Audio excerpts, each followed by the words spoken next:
जंगल के रास्ते पर दो जिंदगियां आमने सामने थीं।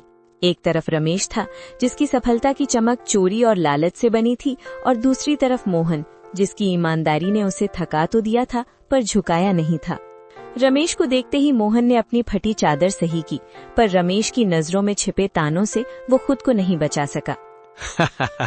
अरे ओ मोहन भाई, कहाँ चले सुबह सुबह अपनी इस बूढ़ी कुल्हाड़ी को लेकर? फिर वही सूखी टहनियां ढूंढने? मरे हुए पेड़ तो अब शमशान में भी नहीं मिलते, तुम अब भी जंगल में उन्हें खोज रहे हो।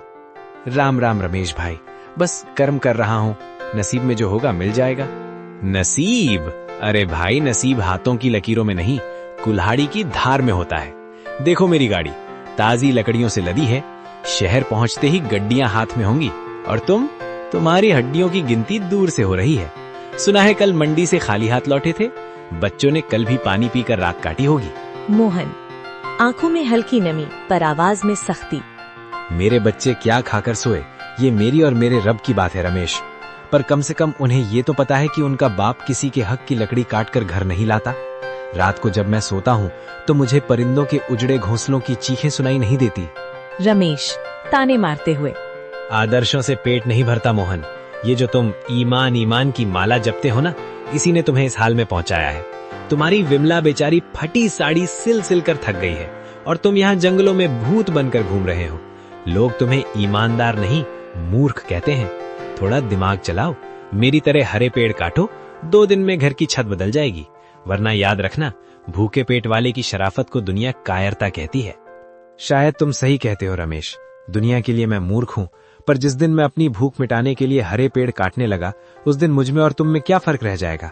तुम्हारी तिजोरी भर रही है, पर तुम्हारी रूह खाली होती जा रही है। मेरी कुल्हाड़ी सिर्फ लकड़ी काटती है, किसी की दुआएं या किसी जीव का घर नहीं। तू अपनी गड्डियां गिन, मैं अपना सुकून ढूंढता हूँ। जाओ जाओ, ये सुकून तुम्हें ले डूबेगा। शाम को जब खाली हाथ लौटोगे और नन्नू को रोते देखोगे, तब पूछना अपने इस सुकून से कि उसकी कीमत क्या है। फकीर ही रहोगे तुम मोहन, फकीर ही मरोगे। रमेश अपनी बैलगाड़ी को जोर से हाँकते हुए धूल उड़ाता निकल गया। मोहन वहीं खड़ा धूल साफ करता रहा। उसकी आंखों में आंसू थे, पर दिल में एक अजीब सा संकल्प। उसने अपनी कुल्हाड़ी मजबूती से पकड़ी और उस घने जंगल की ओर कदम बढ़ा गए, जहां आज उसकी परीक्षा होने वाली थी। सूरज अभी ठीक से उगा भी नहीं था कि मोहन की कुल्हाड़ी की ठक ठक जंगल की सन्नाटे को चीरने लगी। शरीर में जान नहीं थी। कल रात सिर्फ आधा गिलास पानी पीकर सोया था, पर हाथों में बच्चों के भूखे चेहरों की याद ने बिजली भर दी थी।